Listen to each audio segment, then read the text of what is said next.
December 1968. On the outskirts of Vallejo, California, two teenagers sat in a parked car at a remote lover's lane. The quiet hum of the night was broken only by the occasional whisper of wind through the grass. They didn't know it, but their lives and the entire Bay Area were about to change forever. A car approached, its headlights briefly blinding them before passing. Minutes later, it returned, stopping just behind.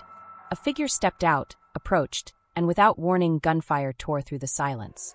By the time the assailant disappeared into the darkness, David Faraday was dead. Betty Lou Jensen lay lifeless on the road, her body riddled with bullets. No one could explain it. No one saw his face. And no one, not even the detectives who combed through the crime scene, could have guessed that this was only the beginning. July 4, 1969. Vallejo again. Darlene Ferrin and Mike Mageau were parked at Blue Rock Springs Park when another car pulled in behind them.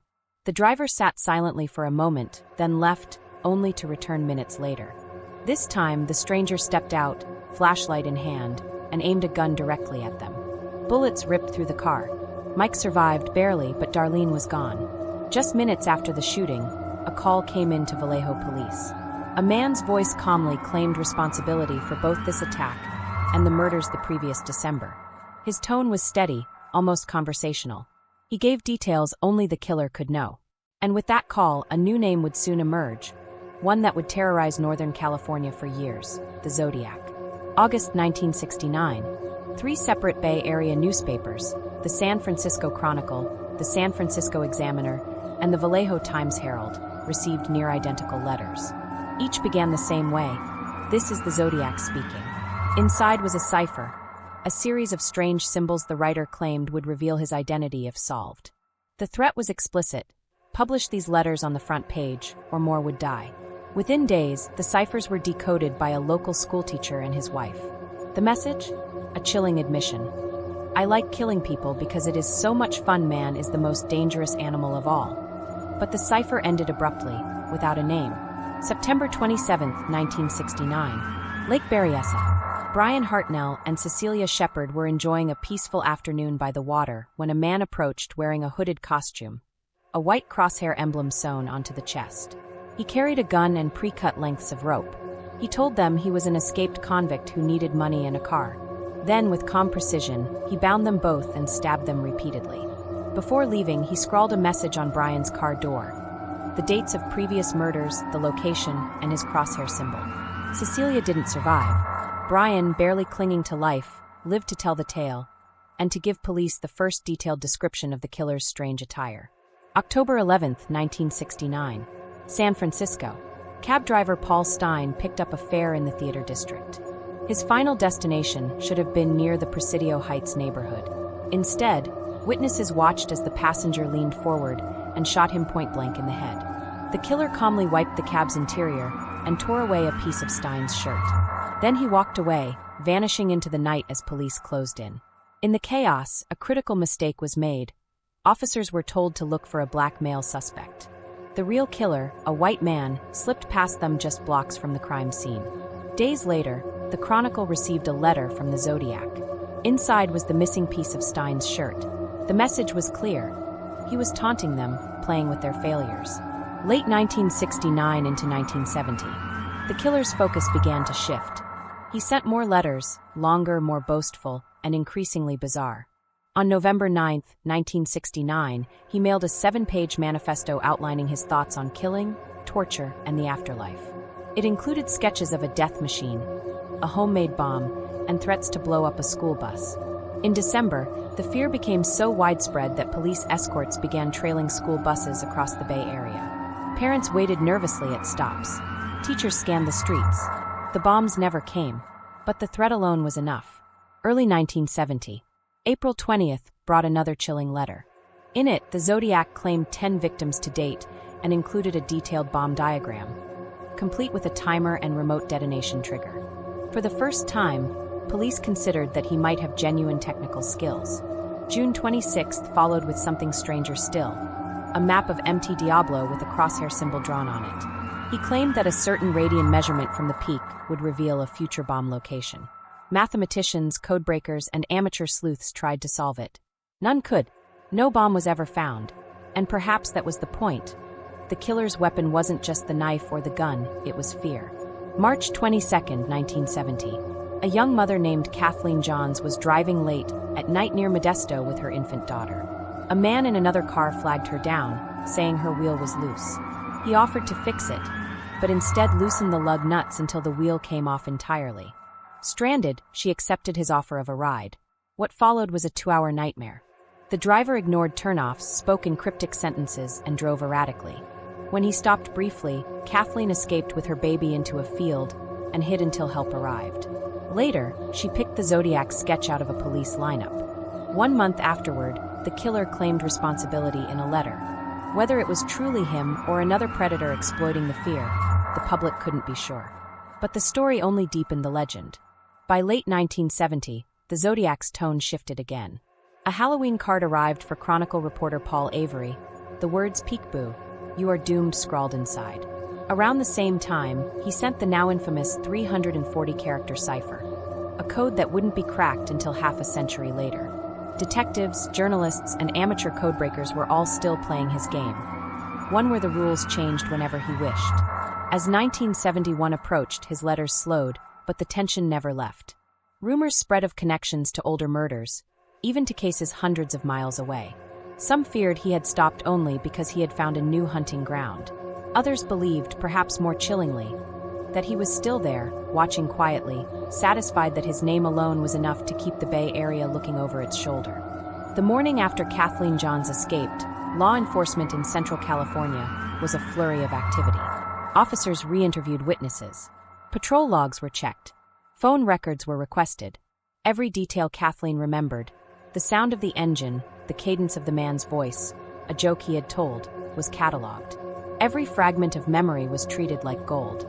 Her description, tall, heavy-set, with hair that curled at the edges, fit the broad profile many had begun to whisper about. It fit a man capable of both planning and improvisation. It fit someone who could lure a stranger under the guise of help, then turn that help into a nightmare. But like so many threads in this case, nothing fit together neatly. The Zodiac's letters continued to arrive in mailboxes and newsroom drop slots. Each one was a small tidal wave, washing over communities, leaving fear and speculation in its wake. One letter would arrive, and days later a new rumor would sweep a neighborhood. A teacher's offhand comment would be magnified into a suspect profile. A witness's uncertain memory would become headline copy. And somewhere in the middle of it all, between the typed threats and the terrified parents, detectives worked long, small hours trying to pull the fragments into a picture. Investigators in Vallejo, Napa County, and San Francisco met, compared notes, and traded leads. But institutional frictions made the job harder. Different jurisdictions had different evidence handling procedures. Different detectives used different methods of interviewing.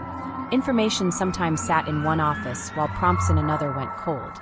It was not a conspiracy. It was bureaucracy. It was paperwork. It was the kind of small failing that a methodical, attention-seeking killer could exploit. In station houses, corkboards grew. Photos multiplied. Red string connected names to dates to cryptic symbols. Detectives circled possible motives. They argued about alibis. They chased down sightings reported by jittery citizens. A man seen near a bus, a vehicle idling twice near a schoolyard, a shadow that moved too deliberately. Each lead had the potential to be the break that ended everything. And each lead had a way of falling apart once pressed. In the Chronicle newsroom, meanwhile, the Zodiac's letters were both a plague and an irresistible story. Editors debated whether printing the exact threats would spur the killer on or get children killed. They argued about the ethics of publication. They weighed public safety against the public's right to know. But the Zodiac understood attention. He knew media cycles. He understood how a front-page story could amplify fear. So he wrote letters designed to be printed. He used newspapers as platforms to spread panic. And when he wanted to gloat, he mailed in the proof. The Chronicle's phone lines lit up for days after the bus bomb letter. Viewers called in tips. People mailed in photos. Old leads were reopened. Everyone wanted to be the one who could put a name to the handwriting, to decode the 13 mysterious symbols, to be the person who solved the riddle and ended the reign of terror. In the real world, however, solving the riddles is not the same as solving the crime. Physical evidence was sparse. The forensic science of 1970 could analyze ballistics, fingerprints, shoe prints. It could catalog shell casings and compare rifling marks across firearms. But there were limits. DNA was a science of the future. Subtle trace evidence that modern investigators prize was often overlooked or unusable. And the Zodiac was careful. He wore gloves at times. He scrubbed surfaces. He left only enough of himself behind to taunt, but not enough to be trapped. After Kathleen Johns, detectives scoured the areas she described. They interviewed travelers, motel clerks, gas station attendants, anyone who might have noticed a strange car crawling along rural roads late at night. Sometimes a small detail emerged, a distinctive bumper sticker, an uncommon cigarette brand, a grocery bag from a particular store. Each item was recorded, cross-checked, and filed. Weeks later, nothing concrete linked the clues to one person. The public's fear had a gravity of its own. It pulled in politicians, school boards, and church groups. Parents petitioned for more police patrols. PDA meetings were packed. Local radio shows devoted whole evenings to callers repeating rumor and recollection. Business owners painted their windows with paper signs. Check your kids home. Taxi drivers refused fares late at night. Lovers avoided the secluded stretches of the county roads. The city became aware of itself in a new way, constantly checking mirrors, noticing faces. That awareness was the Zodiac's success. He had turned ordinary, mundane behaviors into exercises of suspicion. Every glance could be an accusation. Every unknown car could be a threat.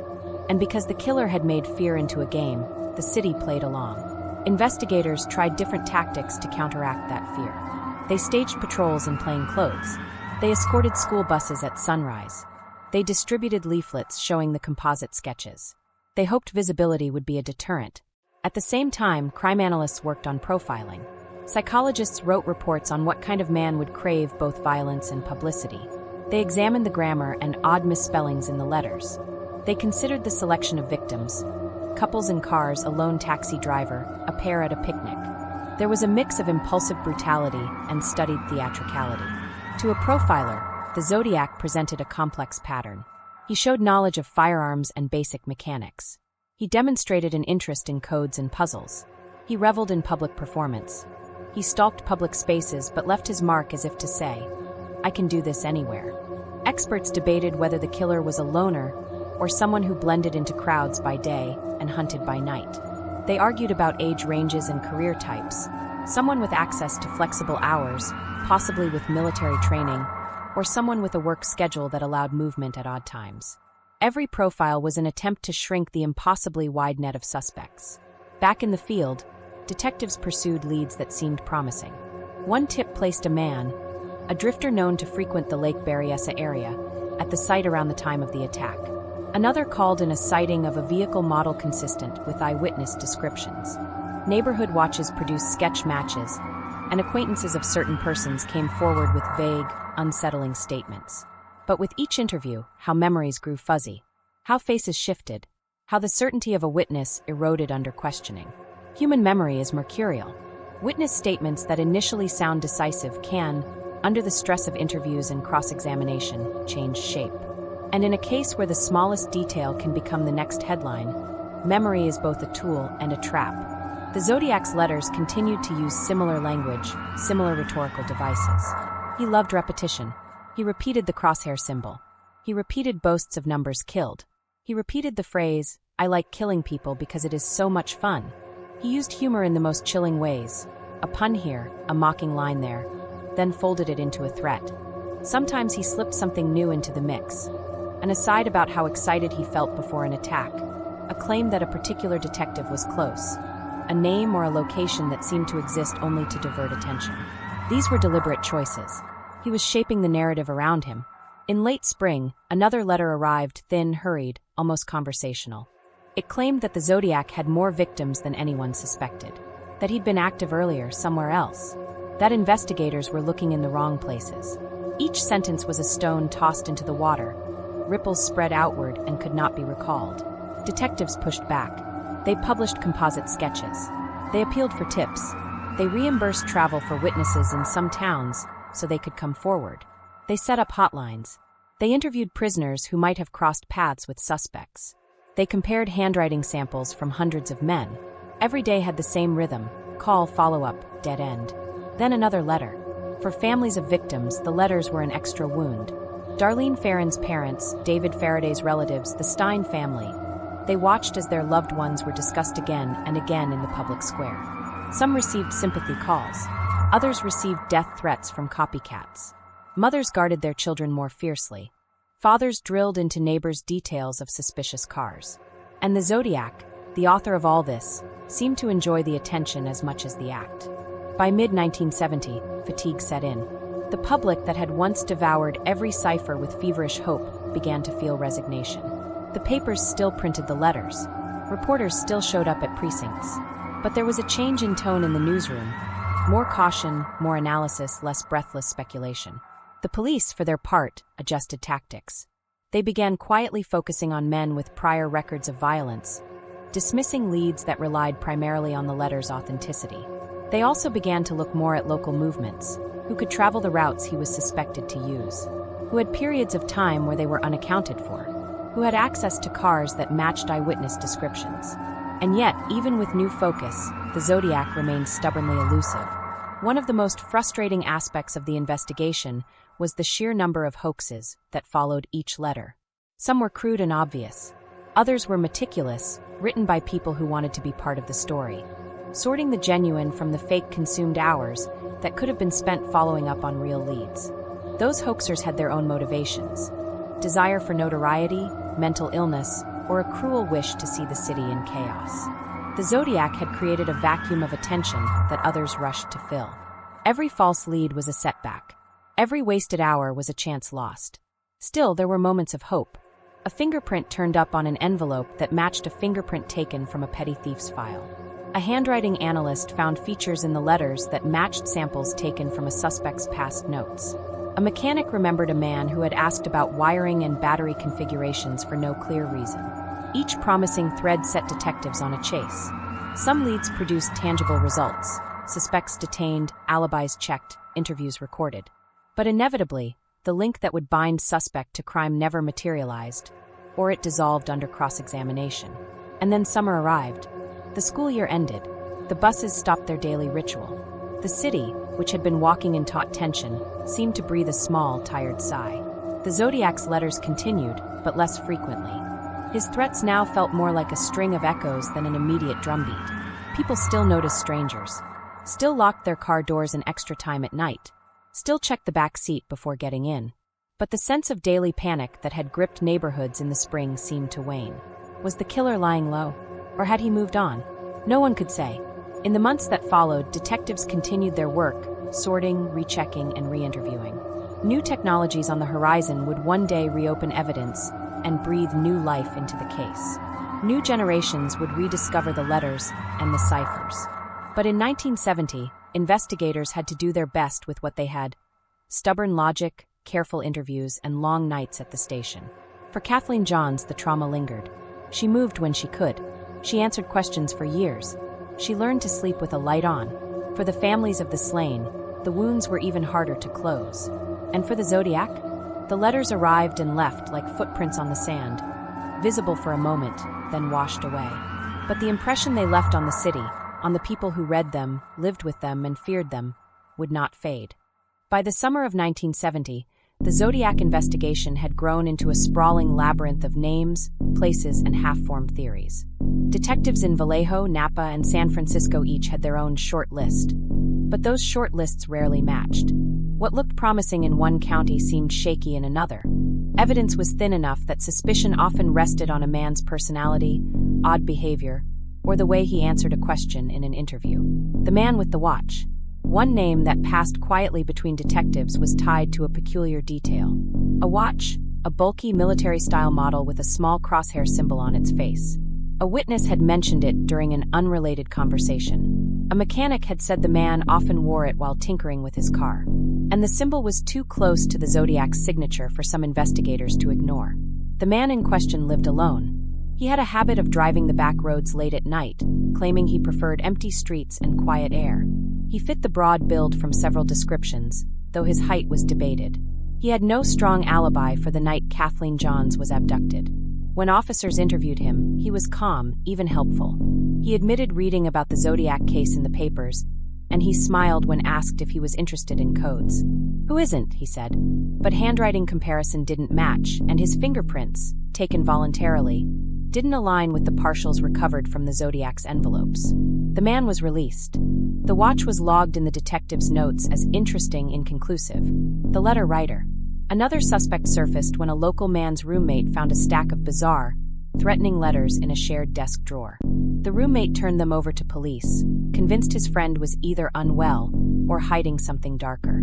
The letters had no crosshair symbols, but they did contain strange misspellings, crude jokes, and references to violence that sounded uncomfortably familiar.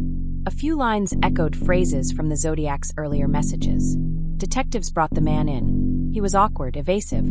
His hands shook during questioning, though it was hard to say if it was guilt or fear.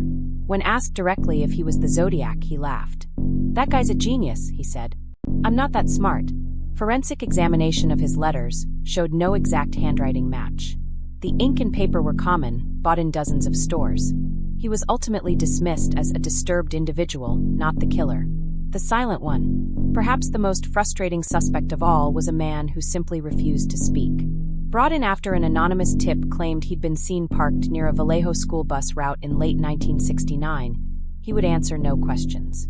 Not about where he worked, not about where he lived, not even his full name. He demanded a lawyer, and when that lawyer arrived, the conversation shut down entirely. Officers were left with a name they could barely confirm, a driver's license that looked authentic but led to an address where no one answered, and a vehicle that vanished from the county registry weeks later. Some detectives believed he was a dead end, a paranoid loner who feared authority. Others marked him with a red star on their suspect board and quietly kept tabs on him for years. Chasing shadows. In truth, these men were only a fraction of the parade of suspects 1970 brought. Teachers accused by disgruntled students. Husbands named by angry ex-wives. Quiet neighbors whose hobbies included amateur cryptography. Men who drove the same make of car described in one letter, or who had once been spotted in a military jacket similar to the one recalled by Bryan Hartnell. Each accusation sparked paperwork, interviews, and background checks. And each false lead chipped away at the detective's stamina.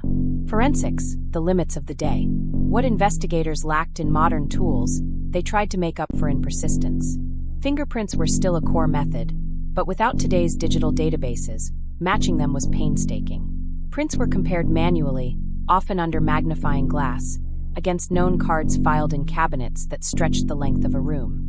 Ballistics could confirm that the same gun fired bullets from two crime scenes, but it couldn't tell detectives who pulled the trigger without the weapon in hand. And in 1970, there was no DNA testing, no genetic genealogy, no software to simulate a suspect's face from a blurry photo. Even handwriting analysis, which was given great weight at the time, was as much art as science. Two experts could disagree on whether the same person had written two samples.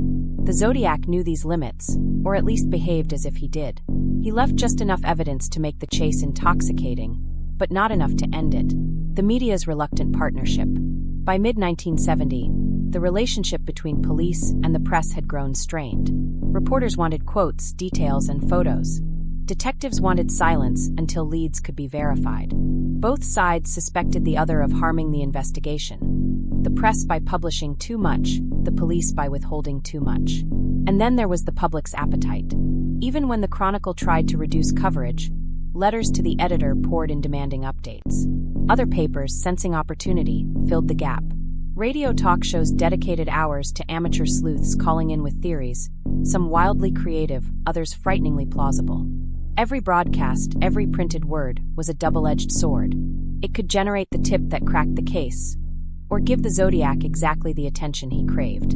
The summer of 1970 ended without another confirmed attack, but not without incident. Men matching the Zodiac's description were spotted in diners, libraries, and roadside rest stops. Strangers approached young women with offers of help that were politely or fearfully declined. And every so often a letter would arrive, just enough to remind everyone he was still out there. The city's tension had shifted from acute terror to chronic unease. People learned to live with it, the way you learn to live with the hum of a refrigerator. Constant, faint, impossible to ignore. By autumn 1970, the Zodiac had shifted tactics again. His letters, once sprawling manifestos filled with codes and threats, began to change in form and tone. They became shorter, stranger, and somehow more unnerving. They looked less like official correspondence and more like something a prankster might slip into a friend's locker, if that friend were being hunted. The 13-hole postcard.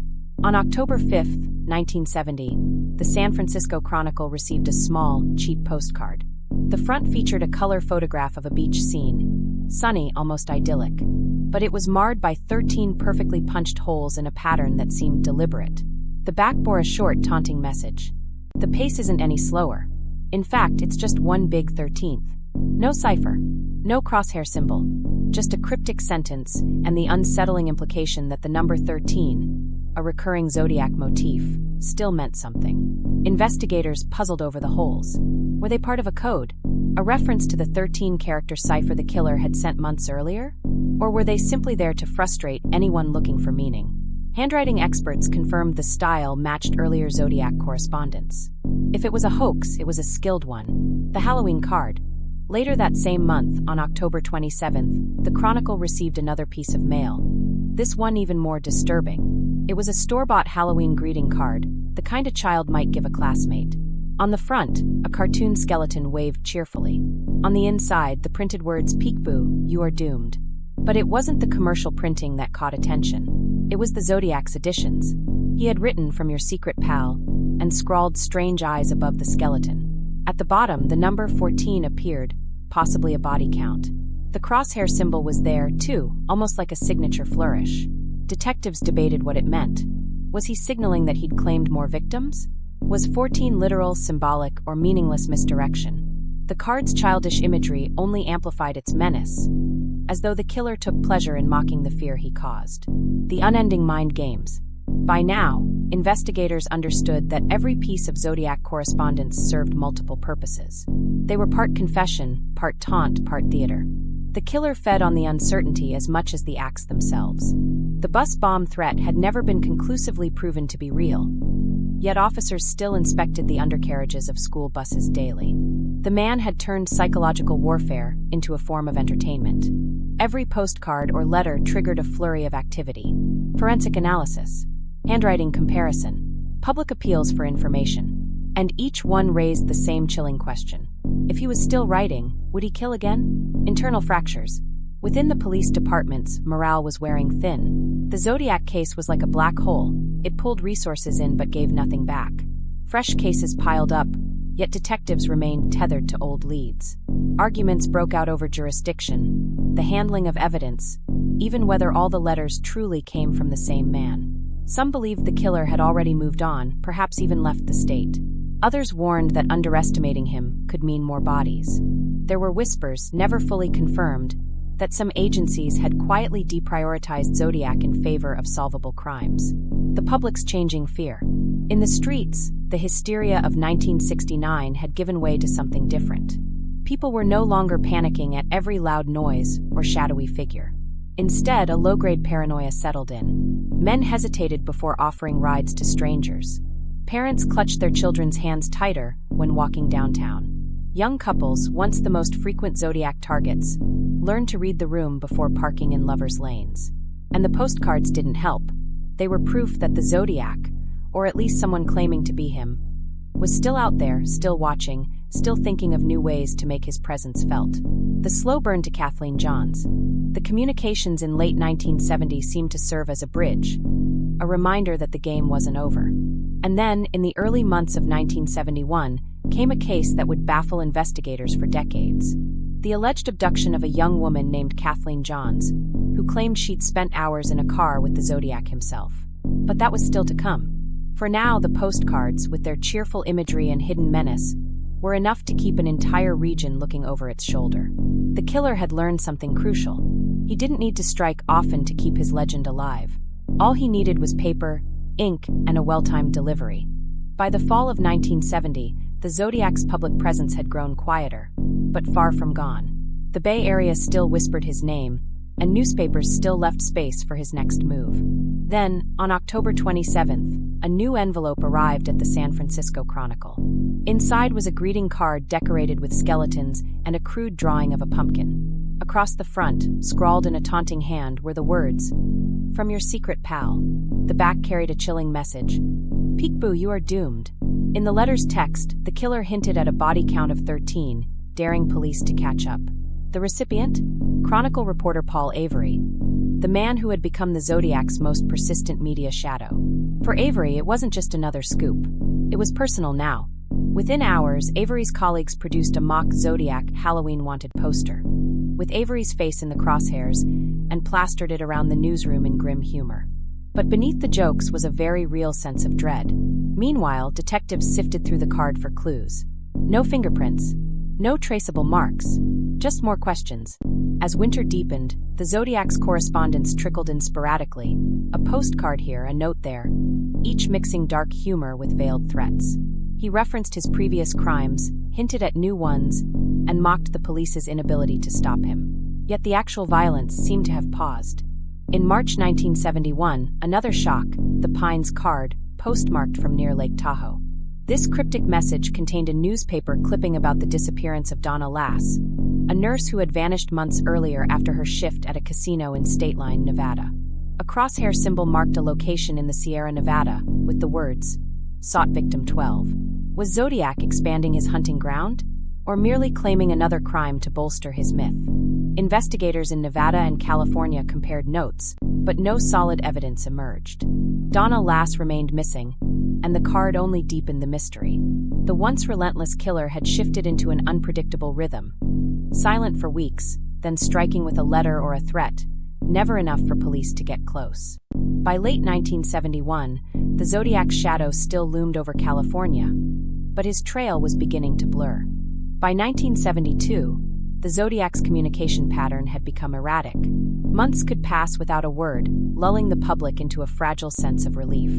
Then, without warning, another cryptic envelope would arrive, a mix of menace, absurdity, and the unmistakable crosshair symbol. One of the strangest came in January 1974. It wasn't a threat, but a review, a sardonic critique of the 1973 film The Exorcist. In it, the Zodiac called the movie the best satirical comedy he had ever seen, signing off with a short, puzzling cipher and the now familiar tally of his claimed victims. To investigators, this was unsettling. It suggested the killer was still alive, still watching, still amused by his notoriety, but perhaps shifting from physical violence to psychological games. Over the next months, more bizarre letters followed. Some referenced pop culture, others contained snippets of poetry, and one hinted at a list of future targets. But the threats grew more theatrical than credible. Detectives noticed something else. The handwriting, while still recognizable, showed subtle differences. Was it a deliberate disguise? The work of an imitator? Or had the killer's own style evolved over time? By the mid-1970s, official confidence in linking new letters to the Zodiac began to erode. Forensic examiners debated authenticity. Some believed the Real Zodiac was long gone, replaced by hoaxers. Others argued the killer was deliberately sowing confusion, his greatest weapon being the uncertainty he left behind. Whatever the truth, the result was the same: the case cooled. Resources shifted to fresher crimes, and the Zodiac's name faded from headlines. But for the detectives who had stared into his darkness, the silence wasn't comfort. It was the pause before the possibility of something worse. As the late 1970s approached, the Zodiac seemed to dissolve into the shadows from which he had emerged. The sudden quiet was unsettling. Law enforcement didn't know whether to breathe a sigh of relief or brace for a resurgence. Some investigators believed the killer was in prison for another crime, his identity buried behind a different case file. Others theorized he had died, taking his secrets with him. A more chilling possibility remained: that he had simply chosen to stop, content with the chaos he had created, confident his legend would live on without further action. The public fascination never faded completely. Every few months, someone would claim to have cracked the case, to know the face behind the crosshair. In police stations, boxes of evidence gathered dust, letters, ciphers, crime scene photos, preserved like relics of a war with an invisible enemy. For the families of victims, the years only deepened the wound. They lived with the knowledge that justice might never come, that the man who took their loved ones could be walking among them, unseen and unsuspected. By 1980, the Zodiac was more myth than man, a shadowy figure invoked in books, whispered about in bars, and feared by those who remembered the terror of his prime. Yet his case files remained open, a reminder that unsolved does not mean forgotten. And somewhere, if he was still alive, the Zodiac knew that too. By the mid-1980s and into the 1990s, advances in forensics began to rewrite the rules of criminal investigation. DNA testing, once a distant dream, became a reality, and the Zodiac case was quietly reopened with fresh possibilities. Old envelopes were carefully unsealed. Stamps, believed to have been licked by the killer himself, were swabbed for microscopic traces of saliva. Fingerprint records were digitized, compared not only to local files but to national databases. The search was no longer confined to filing cabinets in San Francisco. It could now cross state lines with the click of a button. In the media, the Zodiac resurfaced every few years, a documentary here, a book there, each claiming to bring the world closer to the truth. But no matter how compelling the theories, no single suspect ever emerged beyond doubt. The internet, still in its infancy, became a breeding ground for amateur sleuths. Forums sprang up, where strangers from around the world pored over crime scene photos, analyzed the ciphers anew, and debated suspects late into the night. The case, once the domain of police and journalists, now belonged to the public. And yet, the killer's identity remained elusive, a riddle wrapped in ciphers, whispered threats, and fading memories. The Zodiac had become more than a man. He was a puzzle, a challenge that taunted both professionals and hobbyists alike. Some wondered if he was still alive, watching the obsession he'd inspired from a safe distance, perhaps smiling at the thought that decades later, his game was still being played. The night had grown heavier, almost oppressive, as if the darkness itself was waiting for something to unfold. Detective Harper stood silently at the edge of the abandoned pier, the cold wind slicing through the layers of his coat. Every creak of the wooden planks beneath his feet made him flinch, his senses taut with anticipation. A faint metallic scent lingered in the air, a subtle reminder that the crime scene was never far from memory. Harper's flashlight cut through the shadows, revealing fragments of forgotten lives. A torn shoe, a crumpled piece of paper, and the faint outline of graffiti that seemed to pulse in the flickering light. Suddenly, a noise, soft, deliberate, echoed from beneath the pier. Harper froze. The sound wasn't random. It carried intent, a rhythm that hinted at something lurking, waiting. He crouched, slowly moving closer, the beam of his flashlight trembling with each step. Then he saw it, a figure hunched, almost invisible against the darkness, scribbling something onto the wall. The letters were frantic, jagged, but they formed a message Harper had seen before, one that had haunted him since the first discovery. As he stepped closer, the figure suddenly spun around. Harper caught a flash of a mask, and a chill ran down his spine. The eyes behind it glinted with a sharp, unnatural intensity. For a moment, time seemed suspended, just him, the masked figure, and the encroaching shadows. "Detective," the voice was muffled, almost mocking. "You're closer than you think." Before Harper could react, the figure disappeared into the darkness, leaving behind only the echo of footsteps and the haunting message on the wall. Harper's heart pounded, a mix of dread and determination surging through him. He knew one thing for certain: the game had escalated. And this time, there would be no turning back. The city felt unusually silent the next morning, as if it too was holding its breath. Detective Harper walked briskly down the narrow alleyways, replaying the events from the pier in his mind. Every shadow seemed alive, every distant sound amplified. Back at the precinct, Harper spread out the photographs of the message left on the wall. The jagged letters were chaotic, yet something about the arrangement gnawed at him. A pattern, a rhythm he couldn't yet place. He traced his finger over the lines, squinting. Then he noticed it, a tiny symbol almost invisible, tucked between the letters. It was a mark he had seen before, buried in one of the earlier crime scenes. Overlooked, subtle, but deliberate. His stomach tightened. This wasn't random. The killer was sending him a breadcrumb, a personal challenge. Harper's phone buzzed. A message from an unknown number appeared. "You're closer than you think. Find the last piece, or it's too late."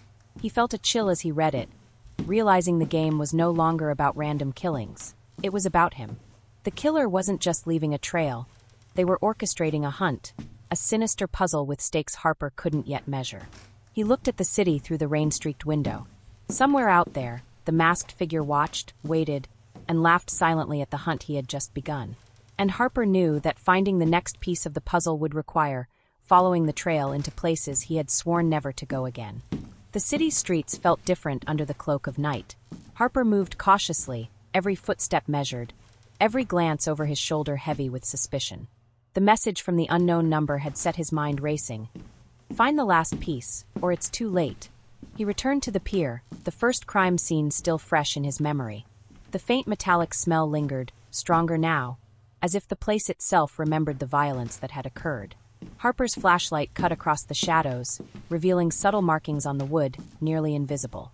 Symbols. Patterns. Another clue. Then he heard it, a whisper, almost carried by the wind. He froze. The sound came again, sharper this time, echoing off the water. Detective. Harper's heart thudded. He followed the sound to a narrow underpass beneath the pier. There, scrawled on the damp concrete wall, was a single phrase. The final key hides where the forgotten meet. He knelt, examining the surrounding area. Broken bottles, discarded newspapers, and debris littered the ground, but something caught his eye, a small, rusted key half buried in the mud. Harper picked it up, noting the strange engraving. The same symbol he had seen in the previous messages. A sudden noise behind him made him spin around, but the space was empty. The shadows seemed to pulse, alive with the presence of someone, or something, watching. Harper knew this was more than a clue. It was a warning. Clutching the key, he whispered to himself, "I'm not letting this go. Not now. Not ever." And as he turned to leave, a figure emerged from the darkness, silent, masked, and impossible to ignore. For the first time, Harper caught a full glimpse of the killer's presence, and it wasn't just a shadow in the night. It was a predator ready to play its final game.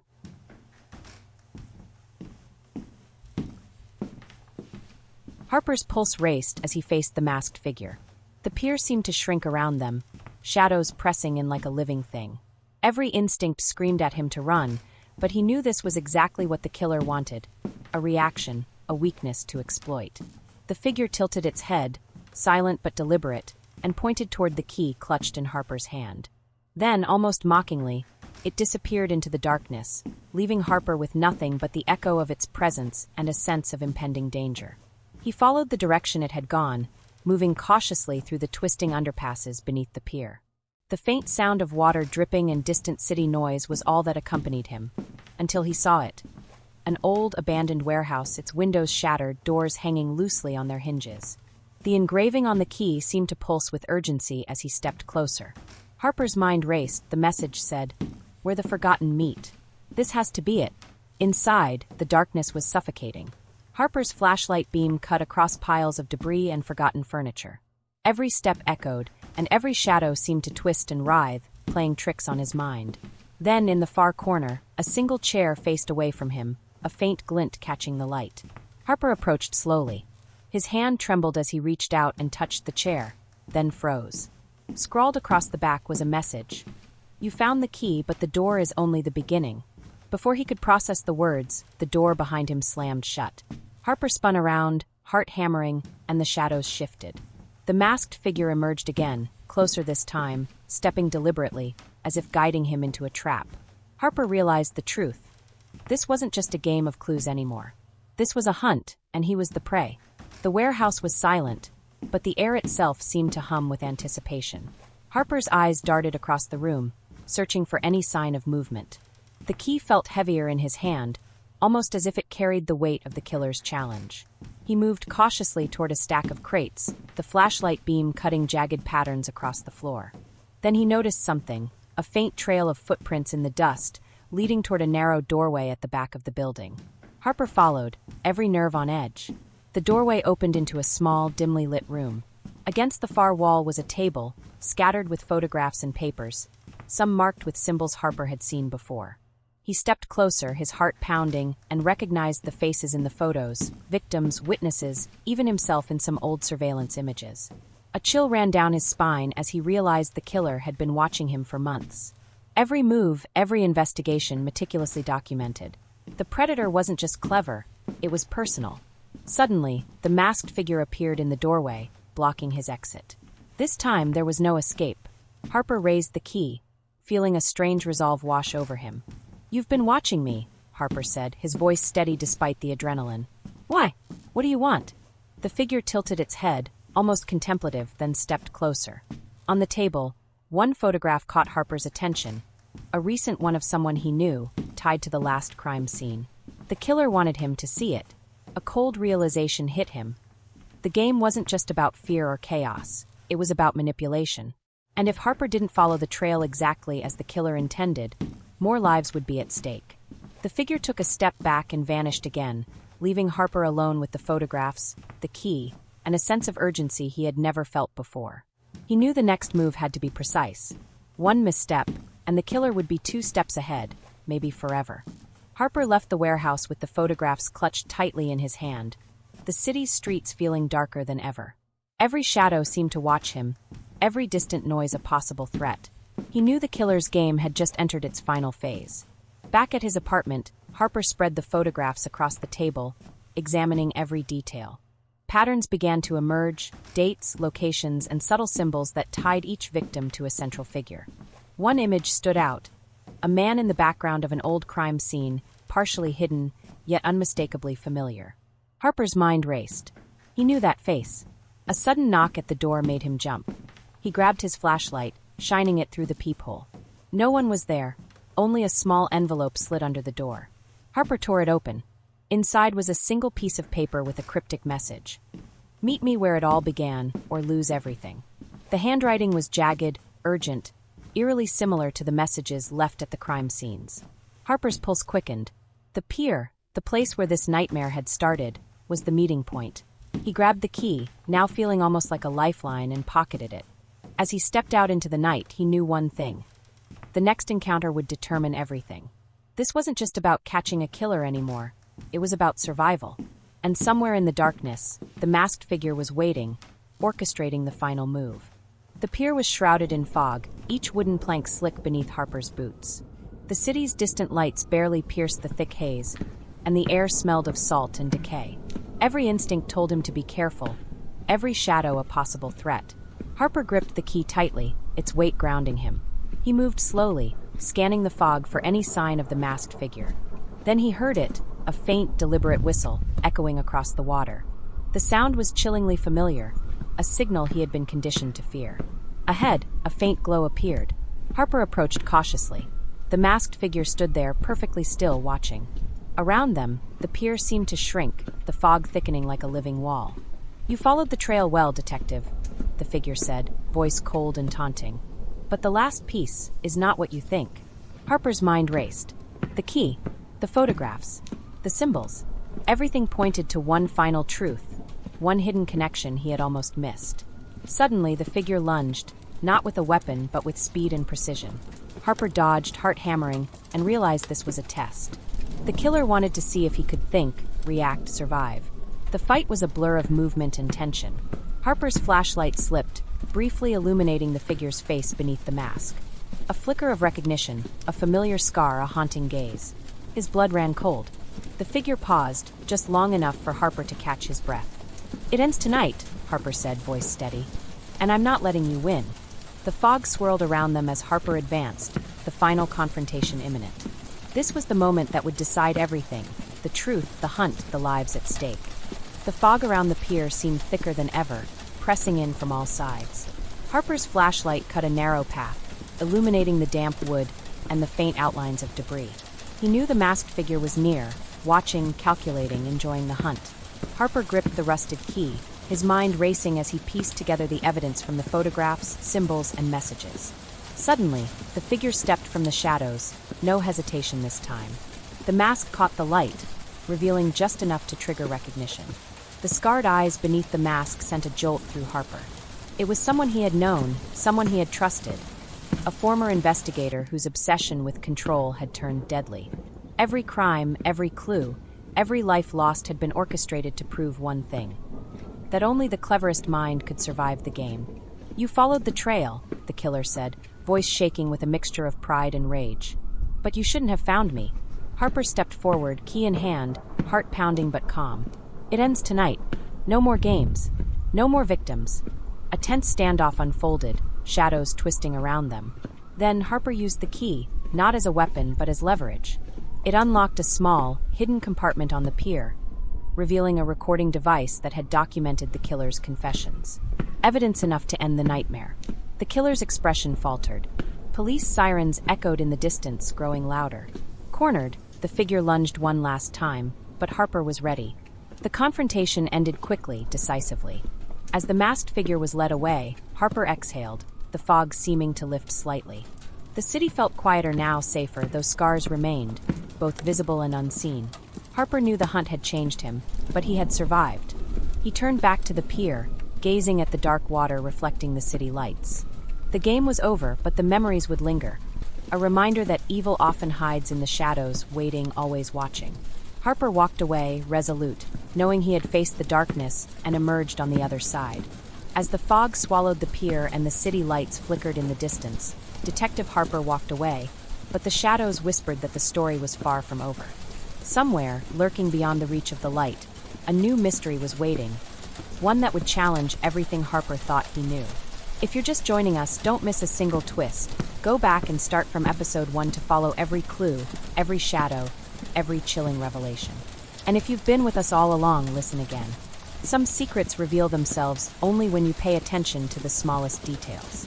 If you want more suspenseful, chilling stories that will keep you on the edge of your seat, like, share, and subscribe. Your next thrill is just around the corner. And trust us, you won't want to miss what comes next.